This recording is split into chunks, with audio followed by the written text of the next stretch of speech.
Hello everyone, good afternoon. Good afternoon to all. I am Pooja and welcome back to my channel. तो आज है 16 दिसंबर और आज है कारगिल विजय दिवस। आज ही के दिन जब हमने विजय हासिल की थी और उसके बाद बांग्लादेश का फॉर्मेशन हुआ था 1971 में। तो आज हम 54th एनिवर्सरी मना रहे हैं। तो आज का इम्पोर्टेंट डे हम देखेंगे वीडियो के एंड में। लेकिन सबसे पहले हमें आज बात करनी है जीआई टैग के बारे में। आंध्र प्रदेश के किस प्रोडक्ट को जीआई टैग मिला है। ठीक है। फिर आज हमें बात करनी है भारत के पहले पावर म्यूजियम के बारे में। इंडिया का कुछ भी चीज़ पहला होता है तो हमारे लिए स्टैटिक भी होता है और करंट अफेयर्स भी होता है। तो इंडिया का पहला पावर म्यूजियम कहाँ पर बन रहा है, उस पर हमें डिस्कशन करना है। इसके अलावा आज हमें बात करनी है, रिजर्व बैंक ऑफ इंडिया ने एक सर्कुलर इशू किया है और जो आपके करेंट अकाउंट और ओवरड्राफ्ट फैसिलिटी अकाउंट या ओडी अकाउंट्स होते हैं उसके लिए कुछ टर्म्स एंड कंडीशन डिफाइन की हैं, वो हम देखेंगे। और अगर आप लोग भी प्लान कर रहे हैं कि मैं नेपाल या भूटान घूमने जाता हूँ, घूमने जाती हूँ, तो उसके लिए भी आरबीआई ने सर्कुलर इशू किए हैं कि कितने पैसे आप ले जा सकते हैं और कितने पैसे आप ला सकते हैं नेपाल और भूटान से। वो भी आज हमें देखना है। इसके अलावा वर्ल्ड बैंक ने यूपी को कुछ लोन दिया है, हम उस लोन के बारे में जानेंगे। और मनरेगा स्कीम को रिप्लेस कर दिया है वीवीजी रामजी स्कीम से, हम उस स्कीम पर भी बात करेंगे। तो बहुत कुछ जानने को है, समझने को है और काफी सारी इंटरेस्टिंग न्यूज आज हम डिस्कस करने वाले हैं। तो ओवरव्यू मैंने दे दिया है आज के टॉपिक के डिस्कशन का। ओके, तो रेडी हैं आप लोग? स्टार्ट करते हैं हमारा 16 दिसंबर का करंट अफेयर, जो आपके आने वाले हर एक वनडे एग्जाम, एसएससी, रेलवे, अब तो एमपीपीएससी का नोटिफिकेशन भी आ चुका है, हर एक एग्जाम, स्टेट एग्जाम के लिए इंपॉर्टेंट है। तो आप अपने फ्रेंड्स के साथ लिंक को शेयर जरूर से करना और पहली बार आए तो सब्सक्राइब कर लेना, जिससे अपकमिंग क्लासेस के नोटिफिकेशंस आपको मिल सके। और यस, पीडीएफ के लिए कोई परेशान नहीं होगा। डिस्क्रिप्शन में टेलीग्राम की लिंक है, टेलीग्राम ज्वाइन करो, पीडीएफ वहां से डाउनलोड करो और बिंदास होके करंट अफेयर्स को रिवाइज करो। ठीक है। सो स्टार्ट कर लेते हैं सबसे पहले जीआई टैग। ठीक है। हम बात कर रहे हैं पौंडुरू, पौंडुरू साड़ी या खादी। ये पौंडुरू खादी जो है इसे जीआई टैग दिया गया है। यहाँ पर आप देख सकते हैं खादी, ये महात्मा गांधी जी के विजन पे काम करती है और महात्मा गांधी जी के समय ही इसकी शुरुआत की गई थी। ठीक है। कंप्लीटली हाथों से तैयार किया गया ये फैब्रिक होता है, इसमें कोई भी टेक्नोलॉजी इस्तेमाल नहीं होती, कंप्लीटली ह्यूमन मेड होता है ये खादी, जिसको रिसेंटली जीआई टैग दिया है। तो पौंडुरू खादी, जो कि आंध्र प्रदेश का एक कॉटन फैब्रिक है, हैंड वुवन फैब्रिक है, इसे जोग्राफिकल इंडिकेशन या जीआई टैग दिया गया है under the ministry of commerce and industry. अब यहाँ पे जो पौंड्रू खादी तैयार कराने के लिए या करने के लिए जो इंडिजीनियस कॉटन, भारत का जो कॉटन इस्तेमाल किया जाता है वो कौन सा है? हिल कॉटन, पुनासा कॉटन और रेड कॉटन, ये भारत के इंडिजीनियस कॉटन वेराइटीज हैं। इसका इस्तेमाल करके पौंडरू खादी को तैयार किया जाता है और अब ये हमारे भारत का जीआई प्रोडक्ट है आंध्र प्रदेश से। क्लियर? नेक्स्ट बात करते हैं, Bihar to build India's first power museum in Patna.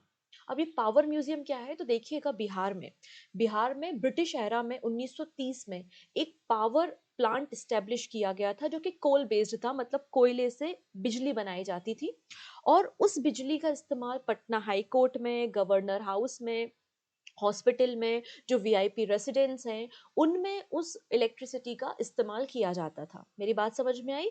1930 में पटना बिहार में एक पावर प्लांट बना, उस पावर प्लांट में कोयले से बिजली बनी, उस बिजली का इस्तेमाल VIP resident, governor house, CM house, secretariat और आपके हाई कोर्ट में किया गया। और आप देखेंगे 1984 में ये जो पावर प्लांट था वो शट डाउन हो गया और इस पावर प्लांट का नाम था करबी घाइया पावर प्लांट। और इसी पावर प्लांट को, जो कि डिकमीशन हो चुका है, इसे म्यूजियम में कन्वर्ट किया गया है पटना बिहार में।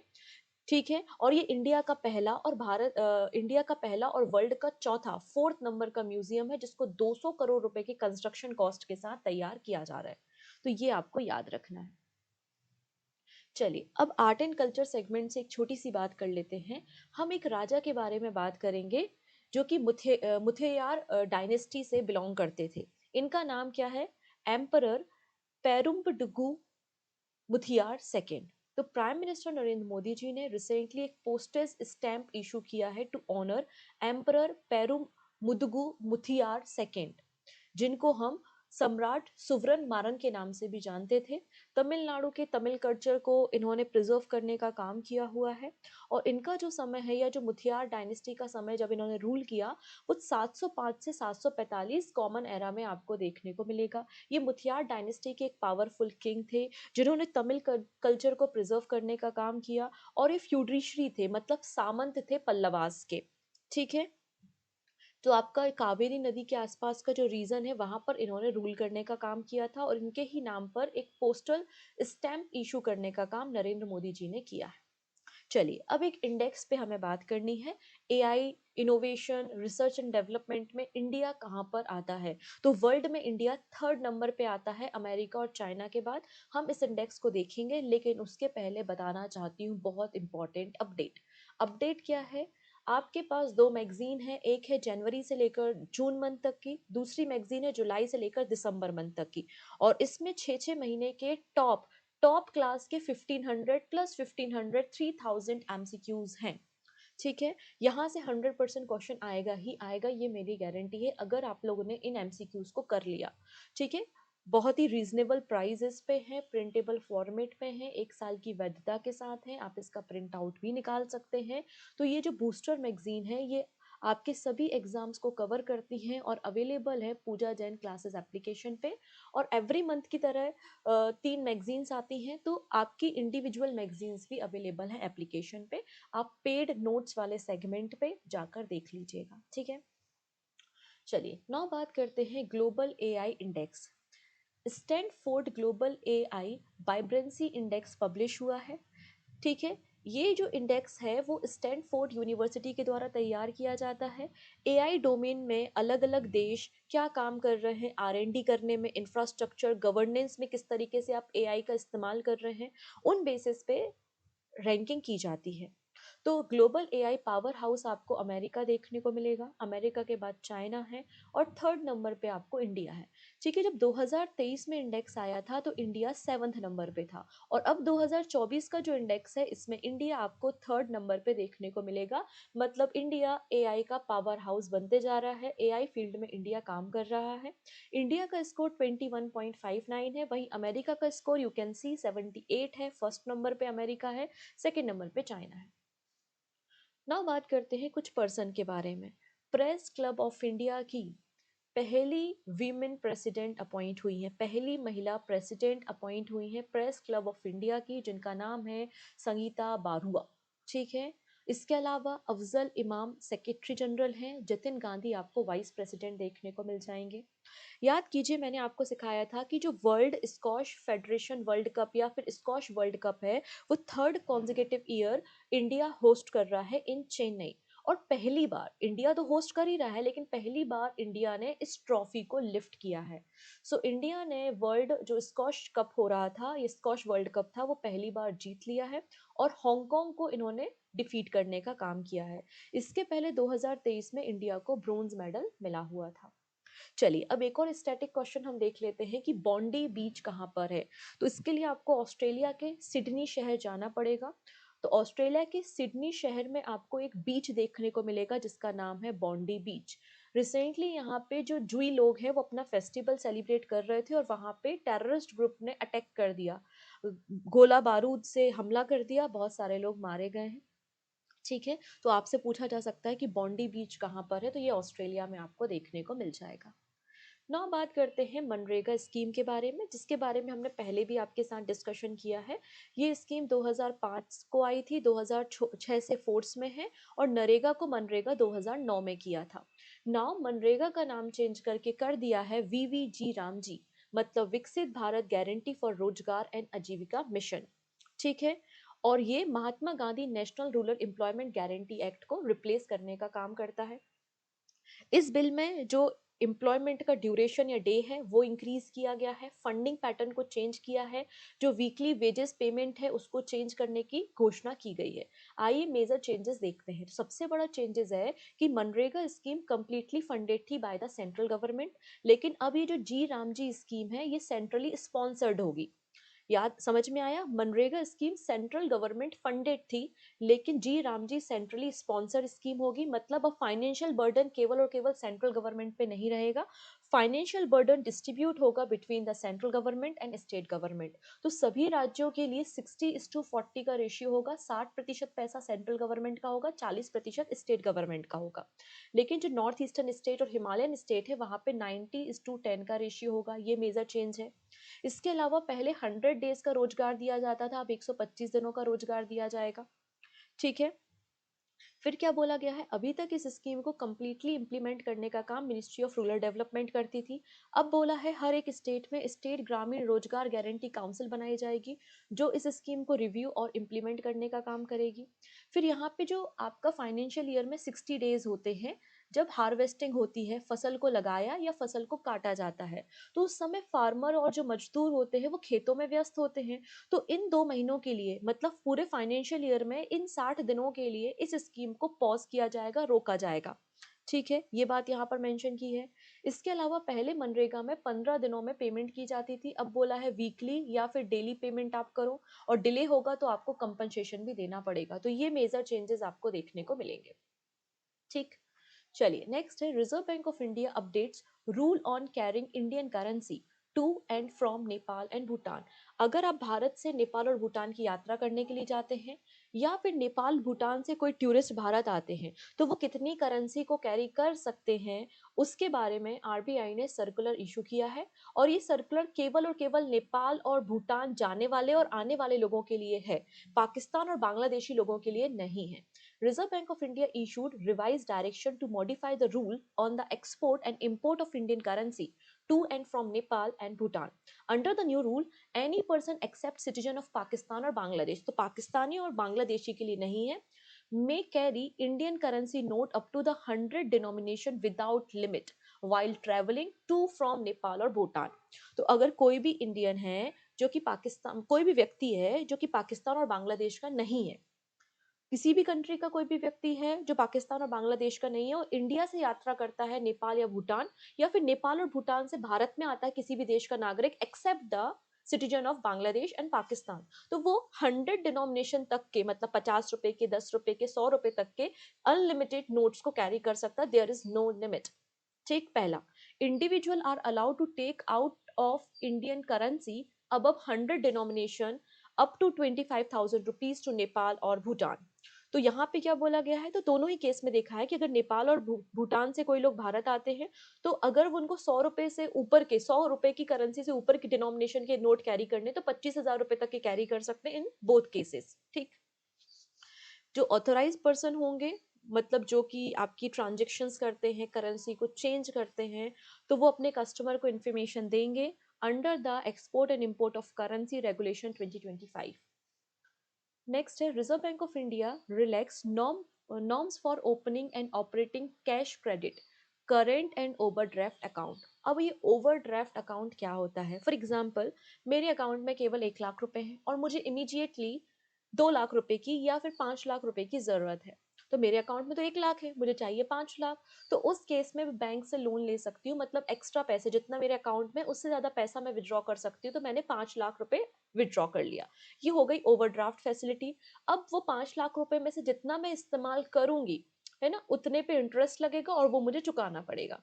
5 लाख में से मैंने 2 लाख ही इस्तेमाल किया, तो 2 लाख पे ही मुझे इंटरेस्ट देना पड़ेगा। तो इस तरीके से ओडी अकाउंट्स काम करते हैं। तो रिजर्व बैंक ऑफ इंडिया ने रिसेंटली कि आपके जो करेंट अकाउंट और ओडी अकाउंट्स होते हैं उनकी मेंटेनिंग के लिए कुछ नॉर्म्स इशू किए हैं, कुछ सर्कुलर पास किया है। क्या है वो circular? For customer with aggregate banking exposure below 10 crore. मान लेते हैं राम एक कस्टमर है, राम कस्टमर है और उसके पास 3 बैंक अकाउंट है, और तीनों बैंक अकाउंट का मिलाकर इसका जो टोटल मनी है वो 10 करोड़ रुपए से कम है। तो ऐसे केसेस में कोई भी बैंक, एनी बैंक, इन तीनों में से कोई भी बैंक फ्रीली करेंट अकाउंट को ओपन और ओवरड्राफ्ट अकाउंट को भी ओपन एंड मेंटेन कर सकता है। बात समझ में आ रही है? एक व्यक्ति है राम, राम के पास 3 बैंक अकाउंट है, तीनों बैंक अकाउंट का सम 10 करोड़ रुपए से कम है। तो ऐसे केसेस में इन तीनों बैंक में से कोई भी बैंक राम के करेंट और ओडी अकाउंट को मेंटेन और हैंडल कर सकता है, ओपन कर सकता है, वो भी फ्रीली। सेकेंड है, अगला पर्सन आता है श्याम। श्याम के पास भी 3 बैंक अकाउंट है, लेकिन तीनों बैंक अकाउंट का जो सम है वो मोर देन 10 करोड़ रुपीज है। तो ऐसा बैंक अकाउंट जिसमें ज्यादा पैसा है 10% ऑफ द बोरोइंग मनी। ठीक है, मान लेते हैं कि श्याम ने मान लेते हैं कि 5 करोड़ रुपए या फिर 1 करोड़ रुपए का ओडी लिया। तो इन तीनों बैंक्स में से जो 10% तक एटलीस्ट बोरोवर का अमाउंट होल्ड करता है वो बैंक इन अकाउंट्स को मेंटेन करेगा। For borrower with banking exposure above the 10 crore, only bank hold at least 10% of the borrower total exposure are permitted to open or maintain current or OD account। ठीक है, ये बात यहाँ पर मेंशन की है। अब यहाँ पे श्याम के दो अकाउंट्स का सम 10% ऑफ द बोरोइंग है, तो इस केस में इन दोनों में से कोई भी बैंक इसे मेंटेन या हैंडल करेगा। ठीक, तो इस तरीके से ये नॉर्म्स इशू हुए हैं। ठीक है, डन। और ऐसे अकाउंट्स को आपको 6 मंथ में, एवरी 6 मंथ में आपको क्या करना पड़ेगा, रेगुलरली इनके ट्रांजेक्शन्स को मॉनिटर करना पड़ेगा। और जो नए रूल्स आए हैं ये 1 अप्रैल 2026 से वैलिड आपको देखने को मिल जाएंगे। बात क्लियर हो गई है? ठीक है, ना बात करते हैं central board of direct taxes मतलब सीबीडीटी के बारे में। अब देखिएगा होता क्या है, हर एक कंपनी अपना टैक्स बचाने की कोशिश करती है। टैक्स बचाने के लिए कई बार वो पॉलिटिकल पार्टी को चंदा दे देती है। ठीक है, कई बार वो कोई एनजीओ को फंड कर देती है under the CSR, corporate social responsibility, क्योंकि हर एक कंपनी को अपने नेट प्रॉफिट का कुछ परसेंटेज जो है वो एनजीओ वगैरह को देना पड़ता है जिससे टैक्स में सेविंग हो सके। तो हर एक कंपनी ऐसा करती है अपने टैक्स को बचाने के लिए। लेकिन आजकल क्या ट्रेंडिंग देखने को मिल रहा है कि कोई कंपनी है उसको टैक्स बचाना है, तो ऐसे केस में वो एक ऐसी पॉलिटिकल पार्टी को फंडिंग कर रही है जो रजिस्टर ही नहीं है, या वो पॉलिटिकल या राजनीति में एक्टिव ही नहीं है। आपने उस पॉलिटिकल पार्टी को दिखाने के लिए 10 करोड़ का चंदा कर दिया। अब वो बेचारी पॉलिटिकल पार्टी तो वैसे ही एक्टिवेट नहीं है, वैसे उसके पास चंदा नहीं है। आपने बोला मैं 10 करोड़ का फंड कर रहा हूँ, 9 करोड़ मुझे वापस कर लो, 1 करोड़ तुम रख लो। कौन सी पॉलिटिकल पार्टी मना करेगी, वो भी जो एक्टिव नहीं है। हो जाता है, तो आपने तो दिखा दिया कि 10 करोड़ हमने दिए, तो 10 करोड़ पे आपने टैक्स बचा लिए, वापस बाद में पैसा ले लिया। सिमिलर ऐसे कई सारे एनजीओज होते हैं जिनके अंदर सीएसआर के अंदर फंडिंग की जाती है और सिमिलर फिर वापस पैसा ले लिया जाता है। तो इस तरीके से टैक्स को बचाने के लिए गलत तरीके से काम किया जा रहा है। तो इसलिए सीबीडीटी ने रिसेंटली एक न्यूज कैंपेन या नज कैंपेन की शुरुआत की है। The CBDT has taken action against intermediaries involved in filling income tax return with bogus deduction and exemption under the Income Tax Act 1961। तो इन्वेस्टिगेशन में ऐसे कई एजेंट्स सामने आए हैं जो इस तरीके से बोगस डिडक्शन कराते हैं कंपनीज का और उनके टैक्स सेविंग में मदद करते हैं। ठीक है, लार्ज स्केल जो बोगस डिडक्शन क्लेम किया गया है वो डोनेशन हुआ है register unorganised political party and charitable institutes को। ठीक है, अब यहाँ पे बोला गया है ऐसी जो आपकी रजिस्टर मतलब आपकी ऐसी जो पॉलिटिकल पार्टीज है, 1 सेकेंड, हाँ जी, क्या बोला गया है यहाँ पर, जो रजिस्टर अनऑर्गेनाइज पॉलिटिकल पार्टीज हैं जिनको ये पैसा दिया जा रहा है वो ऑपरेशन में नहीं है, या जिस एड्रेस पे रजिस्टर है वहाँ पे काम नहीं कर रही हैं, पॉलिटिकल एक्टिविटी में इंगेज्ड हैं, और केवल इन पार्टीज का कैसा काम हो रहा है, हवाला ट्रांजेक्शन में इनका काम हो रहा है, क्रॉस बॉर्डर ये पैसा भेज रही हैं। तो ऐसे केसेस में ऐसी जगहों पे आप पैसा बचाने के लिए अपने पैसे को नहीं दे सकते। ठीक है, ऐसे ही आपका जो डोनेशन है वो फेक हो रहा है under the corporate social responsibility. तो ऐसे केसेस में आपको नोटिस इशू किया जा रहा है अंडर द नज कैंपेन। ठीक है, इसमें वॉलेंट्री आपने जो इनकरेक्ट डिटेल भर दी है या इनकरेक्ट क्लेम किया है आप उसको करेक्ट कर लीजिए। आपको एसएमएस और ईमेल के जरिए भी एडवाइजरी भेजी जा रही है, अगर आप ऐसा नहीं करते हैं तो फिर आपके खिलाफ एक्शन लिए जाएंगे। सीबीडीटी जो है वो एक स्टैचुटरी ऑर्गेनाइजेशन है जो central board of revenue act 1963 के अंदर काम करती है, मिनिस्ट्री ऑफ फाइनेंस के अंदर। ठीक है, इसके एक चेयरमैन होते हैं और 6 मेंबर्स आपको देखने को मिलेंगे। नेक्स्ट है world bank clear $600 million funding for clean air programme in UP and Haryana. ठीक है, वर्ल्ड बैंक ने अभी पॉल्यूशन लेवल बहुत ज़्यादा इंक्रीज होते जा रहा है, स्पेशली जो लैंडलॉक स्टेट्स होते हैं वहाँ पर आपको एयर पॉल्यूशन का लेवल बहुत ज़्यादा देखने को मिलेगा।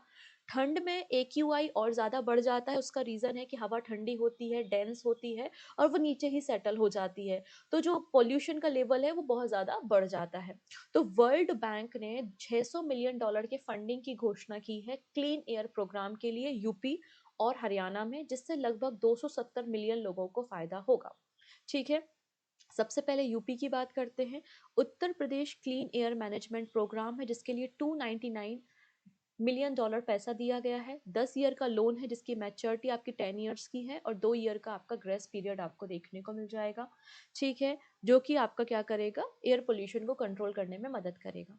दूसरा है Haryana clean air project for sustainable development. इसके लिए $300 मिलियन का पैसा दिया गया है। ठीक है, इसमें आपका ये 23.5 साल 23.5 ईयर्स का लोन है जिसमें 6 साल का ग्रेस पीरियड आपको देखने को मिल जाएगा। इसके अंदर इलेक्ट्रिकल बसेस की शुरुआत की जाएगी, 3 व्हीलर इलेक्ट्रिक की शुरुआत की जाएगी, ईवी चार्जिंग स्टेशन गुरुग्राम में बनाए जाएंगे। तो इस तरीके से ये काम किया जाएगा। नेक्स्ट बात करते हैं एक और स्कीम के बारे में जिसका नाम है रायथना मिक्सॉम स्कीम। ये स्कीम आंध्र प्रदेश गवर्नमेंट की है और ये फार्मर वेलफेयर एक स्कीम है। ये 5 पॉइंट फॉर्मूला पे काम करती है कि वाटर सिक्योरिटी फार्मर्स को प्रोवाइड की जाएगी। ठीक है, डिमांड बेस्ड कल्टीवेशन, एग्रीकल्चर में नया innovation, technology adoption, food processing unit को इस्टेब्लिश किया जाएगा। तो इस तरीके से फार्मर्स के वेलफेयर के लिए 1000 करोड़ रुपीस की इस स्कीम की शुरुआत आंध्र प्रदेश गवर्नमेंट ने की है जिसका नाम है रायथना मैक्सॉम स्कीम। चलिए, अब कोरिया की एक कंपनी है जो कि 1988 में स्टैब्लिश हुई थी, 1988 में बनी हुई आपकी साउथ कोरिया की एक कंपनी है जिसका नाम है शैमह्यून। ठीक है, ये जो शैमह्यून कंपनी है ये ईवी कंपोनेंट की मैन्युफैक्चरिंग करने के लिए एक मैन्युफैक्चरिंग प्लांट इस्टेब्लिश कर रही है तमिलनाडु में। तमिलनाडु में कहाँ पर? श्री पेरुम्बुदूर में। ठीक है, इसके लिए 11 एकड़ का इंडस्ट्रियल लैंड परचेज किया है टाटा केमिकल से नियर चेन्नई, और ये मैन्युफैक्चर करेगी ईवी मोटर कंपोनेंट्स को। नेक्स्ट बात करते हैं विजय दिवस के बारे में। 16 दिसंबर को हर साल हम विजय दिवस मनाते हैं क्योंकि इस दिन जो बांग्लादेश लिबरेशन वॉर हुई थी 1971 में और बांग्लादेश का क्रिएशन हुआ था, मतलब ईस्ट पाकिस्तान से बांग्लादेश बना था, उसी का विजय विजय दिवस कहलाता है और ये 54th नंबर की एनिवर्सरी आपको देखने को मिल जाएगी। तो आज है विजय दिवस। चलिए, अब 2-3 क्वेश्चन है। पहला क्वेश्चन है कि कॉमनवेल्थ खो खो चैंपियनशिप का पहला एडिशन कौन होस्ट कर रहा है? तो मैंने कल ही सिखाया है, इंडिया इसे होस्ट करने जा रहा है। ठीक। फिर है चेंचू ट्राइब कहाँ पर पाई जाती है? तो चेंचू ट्राइब एक पीबीटीजी कम्युनिटी आपको देखने को मिलेगी और ये ट्राइब आपको आंध्र प्रदेश में देखने को मिलेगी। रिसेंटली न्यूज़ में है इसलिए इसे कवर कराया गया है। And this is your question of the day. Kaimur wild life sanctuary किस राज्य में लोकेटेड है? बिहार, झारखंड, एमपी या फिर गुजरात? जो भी सही आंसर है आप कमेंट में बताइएगा। अगर आप इस तरीके की यूजफुल न्यूज़ देखना चाहते हैं, है ना, आप इस तरीके के डेली करंट अफेयर्स देखना चाहते हैं तो बिल्कुल लाइक बटन पे क्लिक करेंगे और शेयर भी करेंगे अपने फ्रेंड्स के साथ। Take care and bye bye.